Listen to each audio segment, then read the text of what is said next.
Este programa es presentado por Gama. Sin ti no hay nosotros.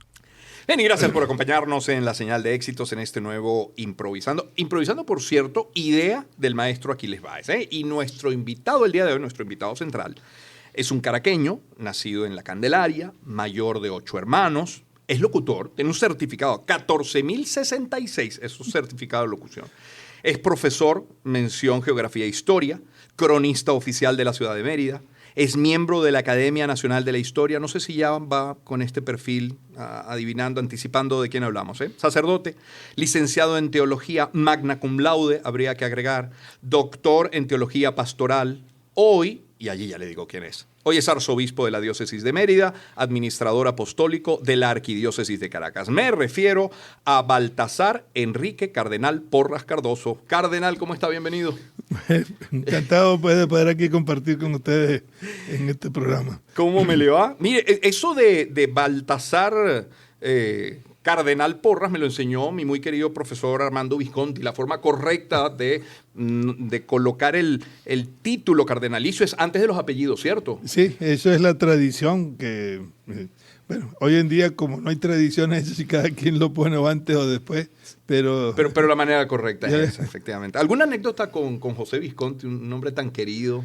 Bueno, muchas, porque realmente José, desde que salió del seminario, y él mantuvo siempre una relación muy grande, y sobre todo con la música, sí, porque a él le encantaba ir a la catedral y subirse allá al coro, porque la generación de él y hacia atrás, en la que me incluyo yo, teníamos una gran formación musical, que era obligatorio pues en el seminario, pero es que además nos tocaba ir, sobre todo en este tiempo de Adviento y de Navidad, a los conciertos dirigidos por el Vicente Emilio Sojo, pues el profesor Castellano, y era una cosa pues realmente exquisita para querer no solo la buena música, sino la música venezolana.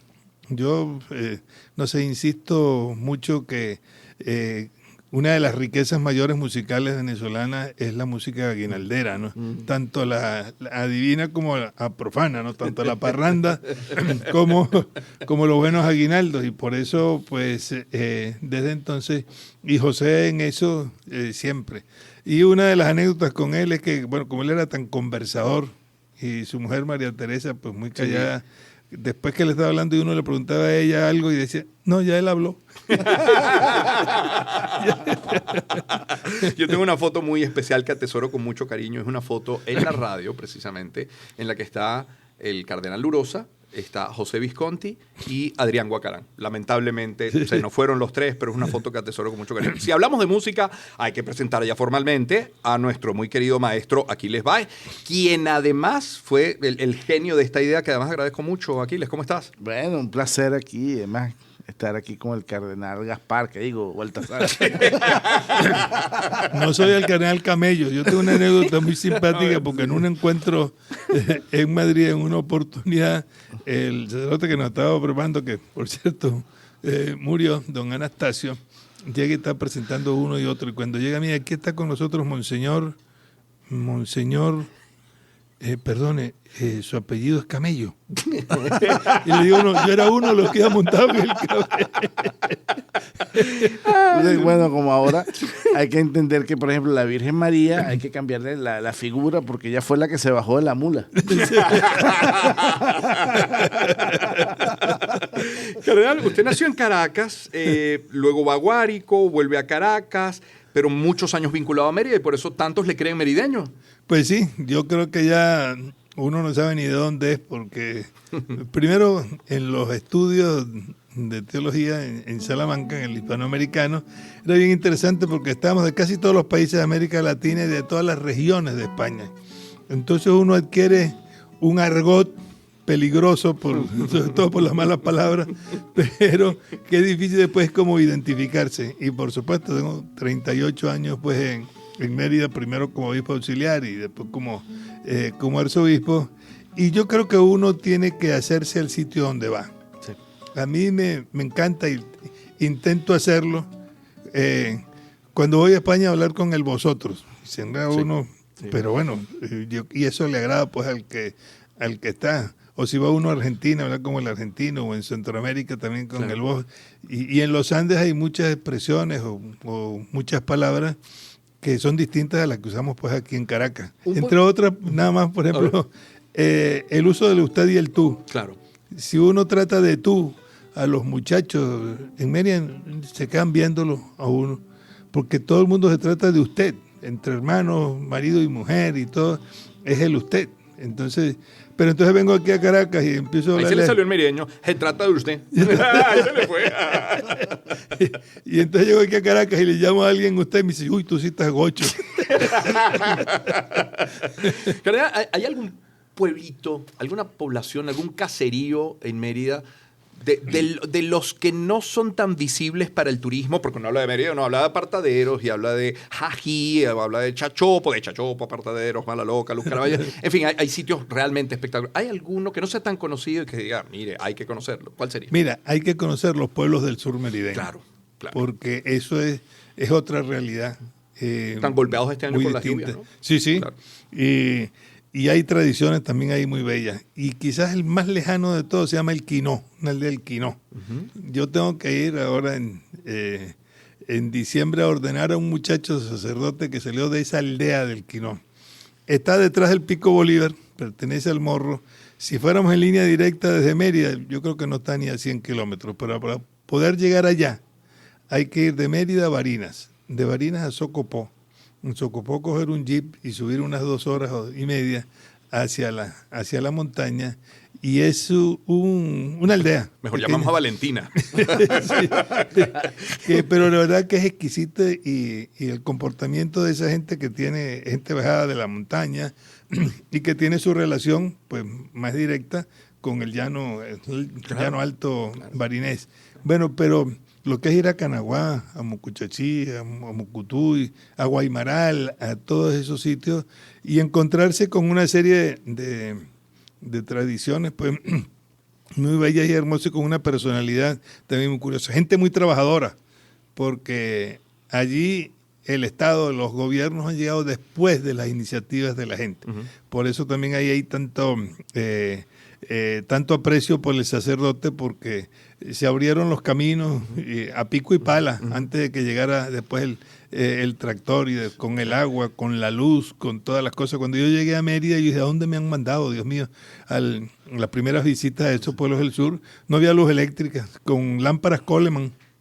Y tiene también Palmarito, que es otra realidad. Es la otra realidad, sí. Que es la en costa, la zona del lago. Exacto, y sigue siendo Mérida. Sí. Así que vale la pena. Y a mí, cuando alguno me dice, caramba, yo quiero ir, bueno, yo te invito para que me acompañes a una de esas visitas pastorales a uno de esos pueblos. Y ahora, en el tiempo navideño, entre los aguinaldos, las posadas, las paraduras del niño, las fiestas de San Benito, yo los invito desde ya a ese en el Páramo, cerca ahí de Chachopo. Sí. Mucutujote se llama. Y Mucutujote quiere decir donde pasa el viento, porque es el viento frío que baja ahí de la montaña.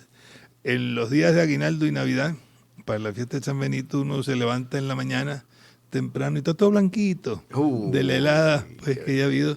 Y son unas fiestas impresionantes de creatividad, y después con todo ese protocolo, diríamos, que tiene el andino para hacer las cosas, que es una belleza. Sí. ¿Le gusta cantar aguinaldos, cardenal? A mí me gusta. A ver, confiésese con nosotros. Bueno, a mí me gusta uno de Izaza, que además... Rafael Izaza, maravilloso. Rafael Izaza, que además lo bonito de los aguinaldos venezolanos es que hay muchos aguinaldos de Adviento. Yo le peleo, por decirlo así, a mi cura, que empieza ahora las misas de Adviento, y empieza, nació el Redentor. No, miren, nace el 24, el 25. No ha nacido, pues. No ha nacido ahora, pero como el rocío del cielo baja constante, cual viene de las nubes lluvia abundante, como flores y frutos produce el suelo, venga Dios con nosotros, el Dios del cielo. Bueno, ese es uno de los aguinaldos, yo creo que más bellos, Sí. y que es poco... No, y esa cultura de aguinaldos es maravillosa. Sí. Es A más, ti son uno muy que te antiguos. guste a ti, Aquiles, por excelencia, el tú. O sea, a mí me gusta desde... Me gusta precioso querube. Bueno, entonces trabajo de Soho recopilando esos aguinaldos, los disazos, del niño lindo. Si no fuera por Soho no conoceríamos a niño La lindo. María Primorosa, Rosa.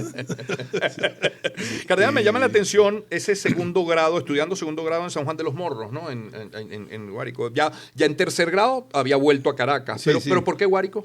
Porque mi padre en paz descanse, que fue uno de los fundadores del Servicio Nacional de Identificación, mi papá tenía la cédula número 60. Wow. Yo, 60. 60. Yo me he ganado más de una apuesta, porque uno, no, que yo tengo el número más bajo, yo le consigo uno más bajo que ese. Claro. Y contaba papá que el gobierno de Medina Angarita, que es cuando comienza, apartó fue los 30 primeros números para la gente del gobierno. El 1 para el presidente. El 1 claro, era el presidente sí, así es. y el 5 era Ular Pietri. Y apartó los 30. Del 31 en adelante, todos los fundadores del Servicio Nacional de Identificación, que tenían que sacar el título de dactiloscopistas, y tal, con los que vinieron tanto de Chile como de España a imponer pues eso aquí en Venezuela, y yo le dije, papá, ¿y usted por qué cogió el número 60? No, porque me gustaba, yo pude haber tenido el 40 o el 45 o el 50. Así que eso es...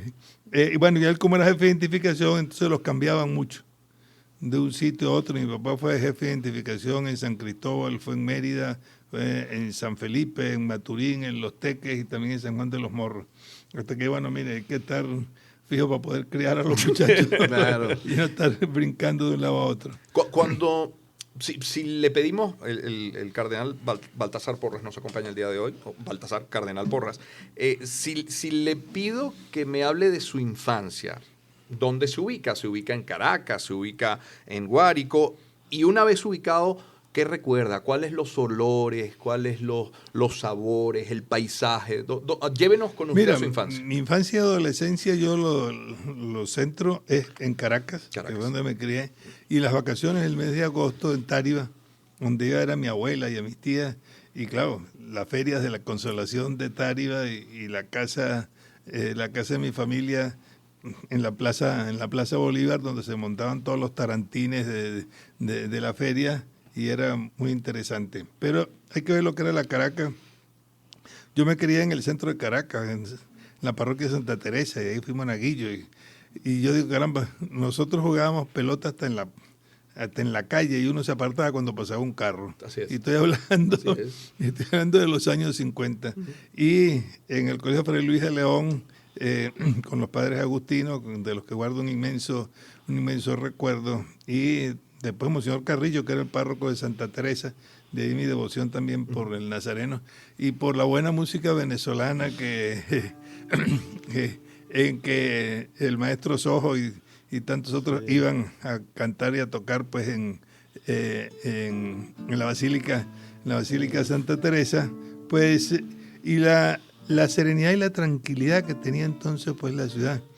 Y una anécdota muy simpática, que en la placita de la Concordia, qué lástima que la tumbaron y hicieron esos edificios pues allí. Sí, que, esa placita yo me acuerdo. sí. O sea, ¿no? Y además uno de Eso muchachos lindo. le encantaba porque en el centro tenía aquel rompo en el que uno pisaba y hacía el eco. Ah, claro. Pero como había el policía de punto, estaba prohibido jugar pelota en la plaza. Cada uno salía de clase y primero hacíamos la bodega de la esquina, ahí en la esquina de Miracielo, pedía uno un vaso de agua, o si tenía un centavo o una locha, una chicha o no sé cuánto, para tener aquellos vasitos que se abrían así para hacer la pelota. Y con eso entonces jugábamos pelota. Pero siempre el pleito entre los muchachos era quién juega y quién hace de policía. Alguien tenía que estar cantando bien. la zona. Claro. Para que si venía el policía poder pegar el grito y salir corriendo Sí. y agarrar el bulto, que era lo que hacían de base. Y entonces cuando nos agarraba, o cuando ahí viene el policía, porque uno agarraba el bulto y salía corriendo donde podía. Yo le, como ¿Y lo ahí cerca- pusieron preso con eso alguna vez? No. Casi. Ese Porque- silencio, cardenal. Porque una de las cosas al que agarraban o le quitaban el bulto, tenían que ir los representantes a la jefatura civil de Santa Teresa a buscar al muchacho. Wow. Entonces imagínense ustedes lo ¡Baltasar! que era eso. Pero entonces como ahí están las hermanas, las siervas del Santísimo, con la capilla que tienen siempre el Santísimo expuesto, pues uno pegaba la carrera y se metía a la iglesia, a la capilla, y se arrodillaba al lado de la hermanita que estaba de turno rezando. Y uno se ponía ahí con ella. Ay, estos niños tan bellos que son, tan devotos. Y lo que uno estaba era en huida. Uno lo que estaba era huyendo de eso. Y de ahí le quedó la afición por la pelota. Sí, mucho. Tanto que yo me fracturé cuando todavía en el puesto de emergencia de sala, donde está el Ministerio de Educación, ahí estaba el puesto de emergencia de sala. Y me fracturé el brazo, yo estaba con el yeso y voy al control y de pronto yo veo que hay un señor al lado mío. Yo lo miro, él me mira y de pronto me dice, ¿tú quién eres? Y yo le pregunto, ¿y usted quién es? Era el policía de turno. Y me dice, ¿y tú qué haces? No, que yo me metí a cura. ¿Cómo? Con toda la carrera que le hacíamos pegar pues ahí en la Plaza de la Concordia. O sea, fue unos años yo diría, de mucha paz, de mucha tranquilidad, en medio de las pocas cosas. Uno vivía feliz y además era muy creativo. Hacía uno carritos con las latas de sardina y le ponía con los carretes de hilo aquellos de madera y no sé cuánto le hacía, o hacer los papagayos, Claro. qué cosa tan interesante. Los paracaídas. Sí. Claro, igual. Entonces- Con el plástico Sí. de la tintorería. Sí. Sí. Un poco de pabilo y algún peso, ¿no? Y además saber uno cómo poder ponerle la cola y si era el grande, que es el sabroso para Sí. manejarlo, pero siempre había que hacer los policías. Es decir, el papagayo chiquitico, para cuidar a eso había que ponerle pedazos de hojillas. de Claro. cristal, Para que lo cortaba. para que los otros que estaban en los lados, que querían tumbárselo a uno, Exacto. lo cuidaran mientras tanto. O sea, todo ese tipo de experiencias tan bellas y tan hermosas de una Caracas, que así como se habla de la Caracas de los techos rojos, yo creo que la Caracas de esa convivencia, de todo el mundo, de las misas de Aguinaldo en Santa Teresa, que eran a las 4 de la mañana y tal, después del chocolate y las orejitas que damos, nosotros nos íbamos patinando hasta los Caobos. Pero eran cantidades, muchachos, a eso de las 5:30, 6 de la mañana, íbamos patinando hasta los Caobos y tal, a regresar uno. O sea, son esos recuerdos y esas experiencias tan bellas y hermosas que yo creo que hay que recuperar esos espacios Claro. que en estos desarrollos urbanísticos de Caracas y el crecimiento de estos barrios, en los que no hay un espacio público, no hay una plaza donde poder sentarse los viejitos, donde poder estar los muchachos y pegar una carrera o jugar, hacer cualquier cosa.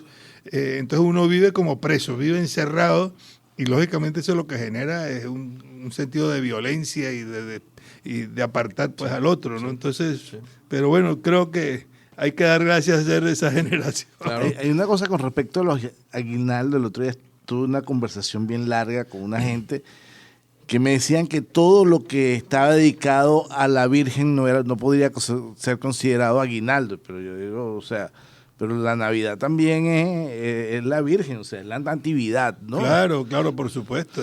Sí. Y purísima María. María, no llena de de Nazaret. O sea, Así que hay muchos y sí, realmente muy bellos.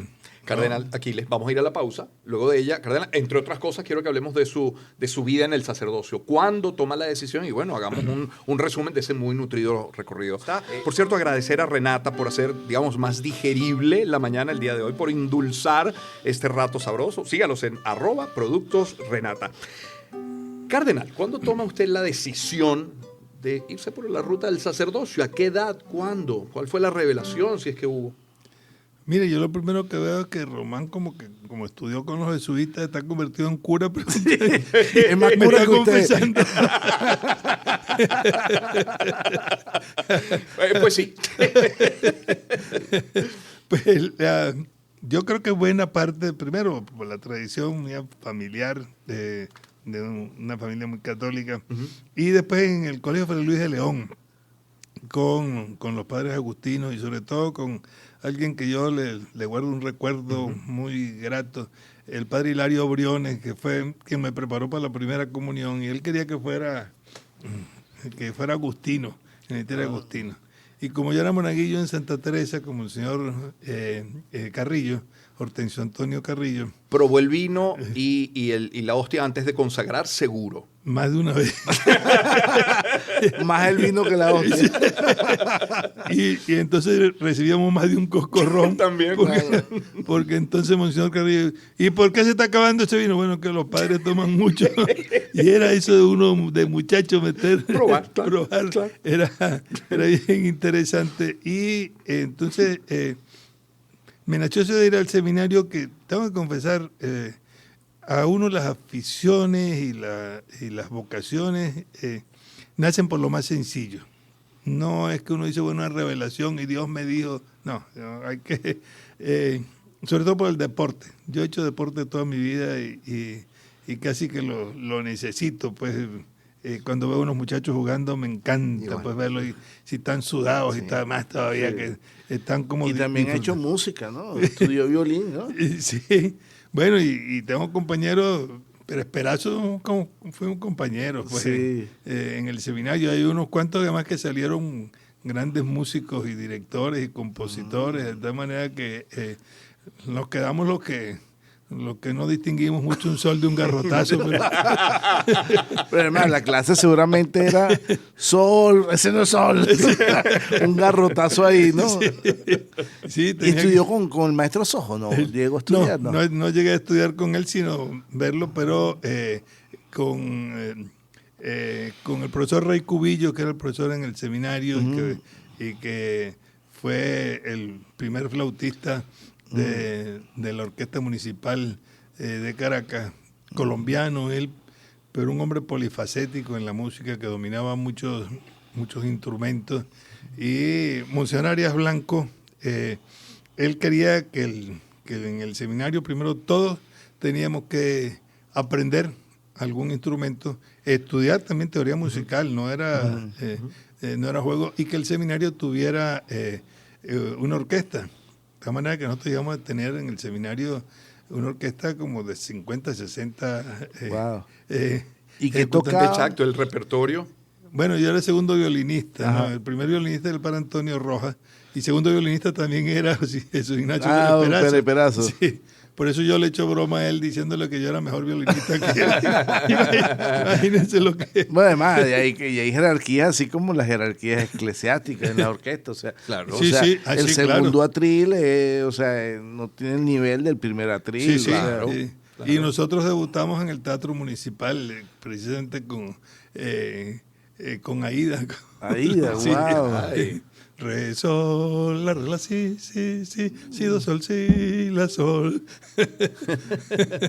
Así que, y bueno, tuvimos esa oportunidad y ese deseo en un seminario que era entonces, primero de una disciplina muy rígida, pero en el que uno tiene que dar gracias por esa visión, primero de amor a la patria. Hay que ver lo que era, cómo se vivía la historia de Venezuela, todas las cosas tan interesantes, y de esas lecciones de vida con aquella materia que era la formación social, moral y cívica. El día que fue a inaugurar el edificio nuevo, diríamos, en Sabana del Blanco, el seminario, fue Pérez Jiménez, como son Arias Blanco. Bueno, en la mañana el rector, Miguel Antonio Salas, el padre de Salas, que después fue obispo de Calabozo y más tarde arzobispo de Mérida, está en proceso de beatificación, nos reunió a todos. Yo estaría que en primer año de bachillerato. Hoy es un día de luto para esta casa, porque esta tarde viene el presidente de la República que tiene sus manos manchadas con sangre, porque es un dictador. ¿Qué edad tenía usted? Tenía 12 años. ¿Qué entendió de aquello? Lo que entendí es quedarse uno como, digamos, como boquiabierto, diciendo, caramba, esto es como bastante más serio, y que después a lo largo de la vida uno dice, qué lección de democracia, qué lección de a quién tiene uno que ver y cómo verlo, y que no porque esté en el poder uno tiene que agachar la cabeza, pues sin más, porque es el que puede aplastarlo pues a uno. Yo creo que esa enseñanza fue estupenda. Y Monseñor Arias Blanco, que también él pasaba los domingos, un día con el seminario mayor, otro día con el seminario menor, y cómo nos hablaba, la necesidad que tenía Caracas de crear nuevas parroquias, y él fue cuando creó de un plumazo, como dijo, 12 parroquias en el oeste de Caracas, en Catia, Propatria, toda esta zona, esa preocupación por los pobres y por los jóvenes. Entonces, claro, eso lo fue formando uno, pero yo creo que mi vocación se cimentó, y doy muchas gracias a Dios por ello, porque sin haber cumplido 18 años me mandaron a estudiar a la Universidad Pontificia de Salamanca. Sí. Y entonces sentir en aquel entonces que no es como ahora, que uno podía llamar por teléfono, ¿no? Era una cartica que salía a los 6 meses. Ojalá llegue, y sobre todo ojalá venga una respuesta de esa, y venga con algún chequecito, que era lo que había entonces.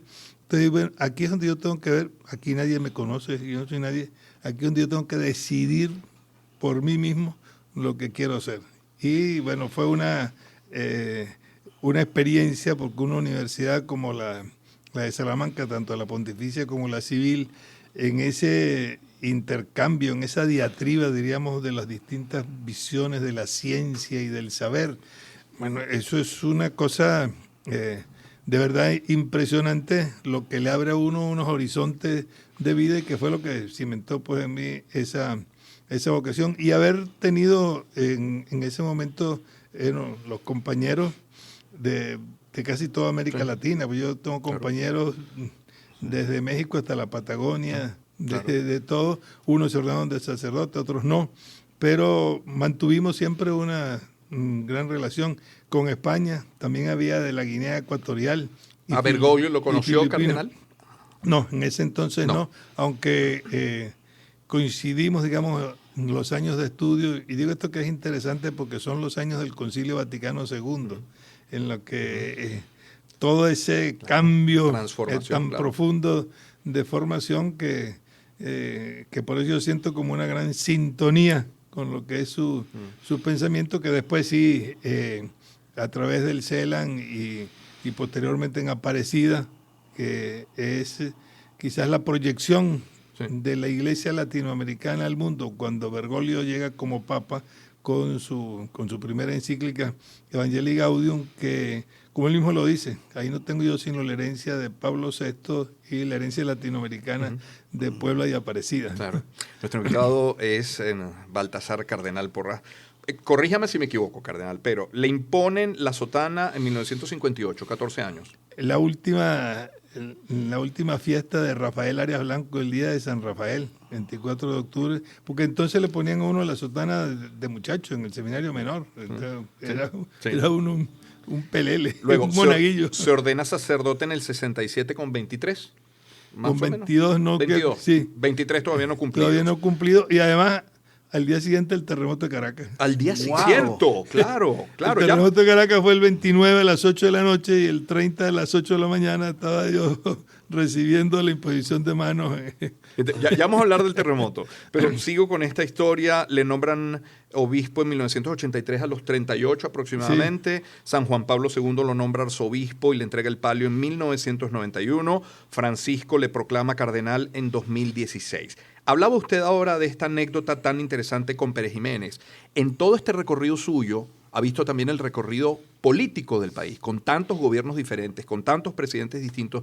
¿Tiene pensado escribir algún día, dejar testimonio de todo esto lo vivido? Ejemplo, aquel episodio cuando usted acompaña a Hugo Chávez en su breve salida del poder en el año 2002. ¿Tiene pensado hacer eso, cardenal? Bueno, cosas que tengo escritas, publicadas, está Memorias de un obispo, claro, que tiene que ver con lo... Pero digamos, del recorrido entero, que me parece tan interesante. Pero en el recorrido entero tengo muchos puntos y creo que yo los he llamado como memorias impublicables. Porque pero usted déjelo, sí, y que lo publiquen luego. Y que porque yo digo, tuve la suerte, la dicha que desde recién ordenado sacerdote, desde el 67, como secretario del obispo, uno oía muchas cosas desde León y para acá. Se puede decir que... o sea, usted decía así, demos gracias a Dios. Chapo. Sí, ciertamente. Y ver uno lo que es, por supuesto, con todas las deficiencias, el sentido democrático que tuvieron esos hombres, independientemente de lo que uno pueda pensar en la política, desde León y Caldera, y Herrera y Carlos Andrés, es de verdad el ver uno, como digo, con todas las deficiencias que pueda haber, cómo se quiso sembrar algo que lamentablemente pues se creó como borrar, y sobre todo de convivencia, además de distintos, y que es lo que en la tradición venezolana, yo digo, tenemos que recuperar en buena parte, no nos hemos robado tolerancia. Sí. No solamente la tolerancia, sino el gusto de estar con quien piensa distinto, para pasarlas unas veces bien y otras no tan bien.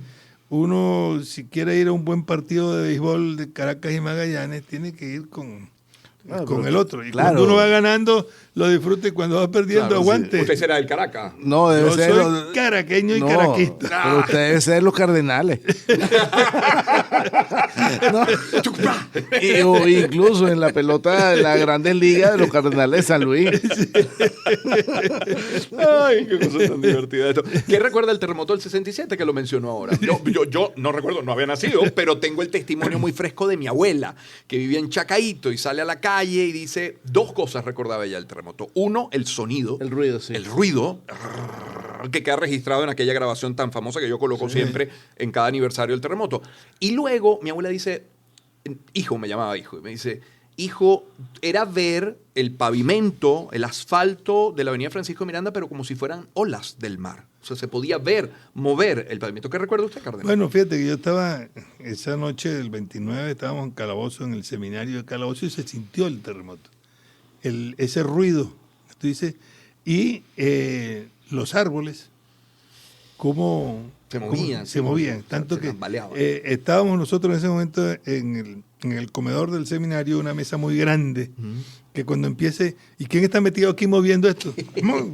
No, está temblando, y salimos todos corriendo, y los árboles, no había viento, pero los árboles se movían, y baja Monseñor Sala y nos dice, el ruido y la dirección que trae, yo creo que tembló en Caracas. Wow. Es la dirección hacia el norte, y lo dijo. Y fue así. Y estoy hablando de Calabozo, a distancia, pues, de Caracas, y se ve que el ruido subterráneo, diríamos, como quizás lo deben estar sintiendo en La Palma con el volcán. Con el volcán. Claro. Pues algo similar sentir uno que la tierra se mueve, ¿no? Y que generó un momento realmente de angustia.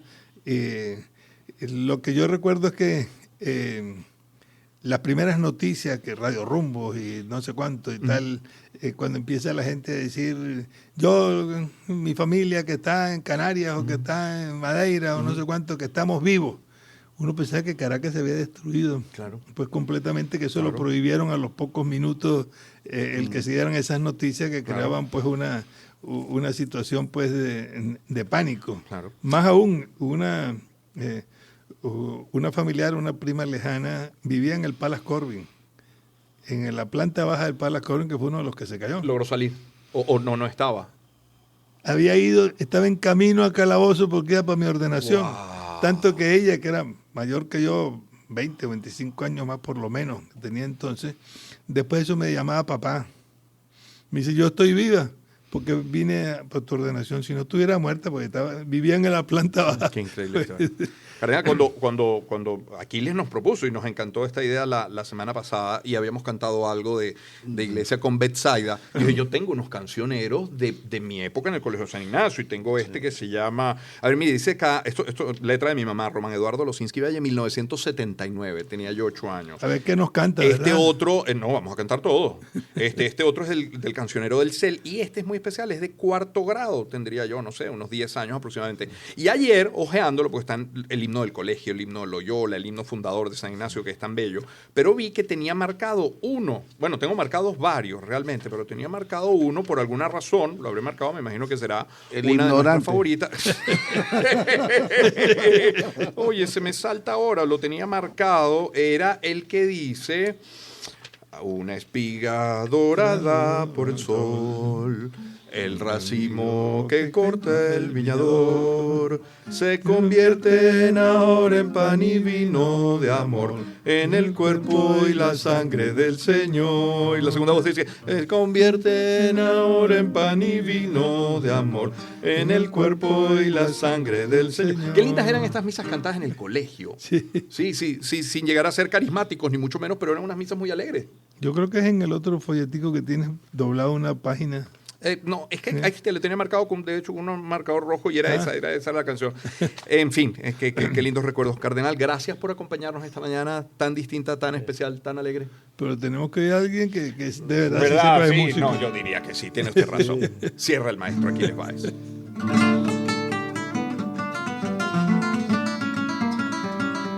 Más un San Rafael, ya que ¿cómo se llama?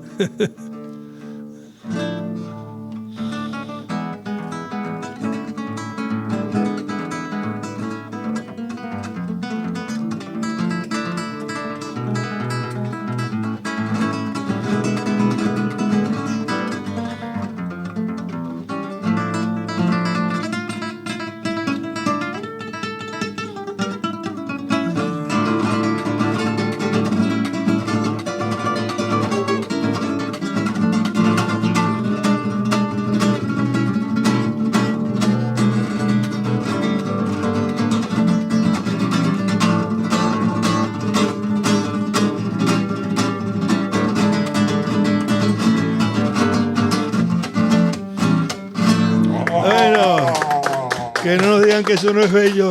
Se le da bien la guitarra, ¿verdad, Cardenal? Como que debería intentar por ahí. No, y además, ya que habló de San Rafael, o sea, San Rafael, ¿no? Gracias, Aquiles, no por acompañarnos, por esta idea genial de traer al maravilloso, monseñor. Sí, así es. Sí. Cardenal, gracias de nuevo. No, gracias. La bendición para nuestra audiencia. Sí, gracias a todos, que el Señor nos bendiga y sobre todo nos haga tener la alegría que también a través de la música y del buen humor nos abre camino a la esperanza. Amén. Ha sido este muy especial improvisando con Baltasar Cardenal Porras, el maestro Aquiles Báez, y gracias a ustedes por acompañarnos cada día viernes. Este programa fue presentado por Gama. Sin ti no hay nosotros.